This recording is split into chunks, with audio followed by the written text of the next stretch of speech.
¿Cómo les va? Seguimos en este ciclo dedicado al film noir. Lo que vamos a ver ahora tiene características bastante excepcionales dentro del ciclo. La película, sin ninguna duda, es un film noir, pero debió ser mucho más que eso. Es decir, debió ser una película de clase A que hoy se reconociera como un clásico del cine, que figurase en el canon.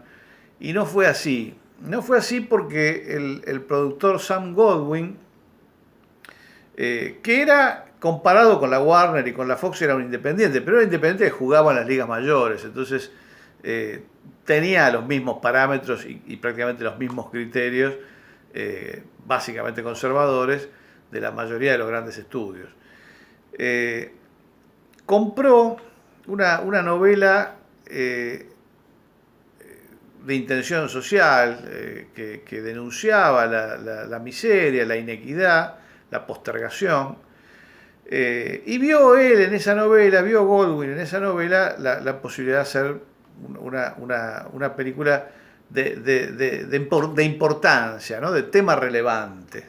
Él había hecho, entre otras cosas, películas como Lo mejor de nuestra vida, por ejemplo, de William Wyler, que es considerada, bueno, un retrato sobre la generación que participó de la Segunda Guerra Mundial, hecha sobre el mismo conflicto, de una madurez asombrosa, eh, porque aún sin tener la distancia para poder evaluar las cosas que les esperaban a los soldados cuando volvieran a sus casas, bueno, la película lo resuelve todo realmente con una enorme sensibilidad y perspicacia social también. Esa película fue, por ejemplo, no solamente multipremiada, sino considerada una película importante. Bueno, Goldwyn seguramente vio en la novela que sentó las bases de Edge of Doom, se llamaba la película originalmente. Edge of Doom quiere decir al borde de la perdición. Acá le pusieron nube de sangre. Goldwyn seguramente vio en esa novela la oportunidad de hacer una película importante. Pero claro, en 1950 no solamente existía el problema de la autocensura hollywoodense a través de la oficina Hayes, en ese momento manejada por un señor Joe Brin, sino que también existía el macartismo. Entonces, cualquier tema de intención social que realmente se decidiera ir a fondo en estas cuestiones, iba a ser sospechoso de comunista y de ideas de izquierda, ¿no? Encima Goldwyn eligió para dirigirlo a Mark Robson, que era un tipo de izquierda.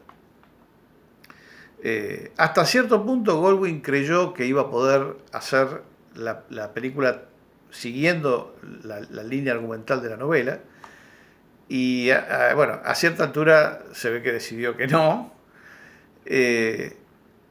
y mutiló tanto digamos, mutiló la película terminada. La película se le entregó de una cierta manera y Goldwyn mandó filmar escenas adicionales, le agregó un romance al protagonista, que si bien es bastante modesto, no tiene nada que hacer ahí.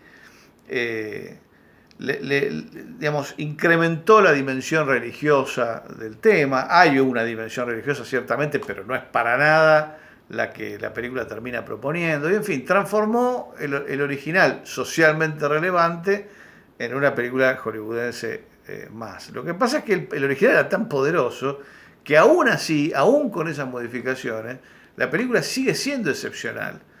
Porque es de una negrura, de una oscuridad, con muy pocos ejemplos para compararla realmente en el Hollywood de esos años. Doy un solo ejemplo. Una escena en una funeraria en la que el protagonista ve el cadáver de la persona que ha matado. Es totalmente insólita en el Hollywood de esos años porque el Hollywood de esos años escondía los cadáveres al público. ¿No? Vieron que nunca se ven los muertos. De hecho, la gente que muere en las películas muere sin sangre, ¿no?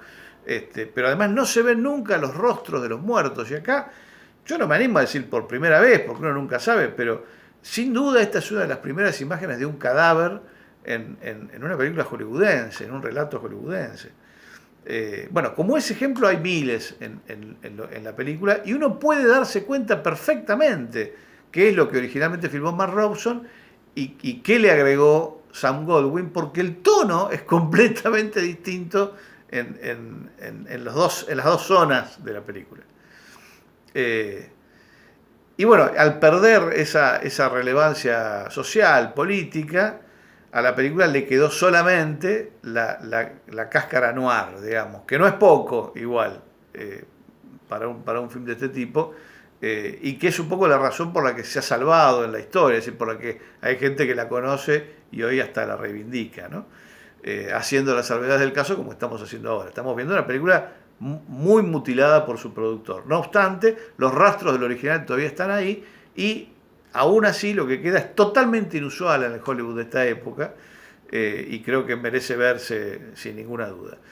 Edge of Doom, entonces, Nube de Sangre, es la película con la que vamos a comenzar el día de hoy.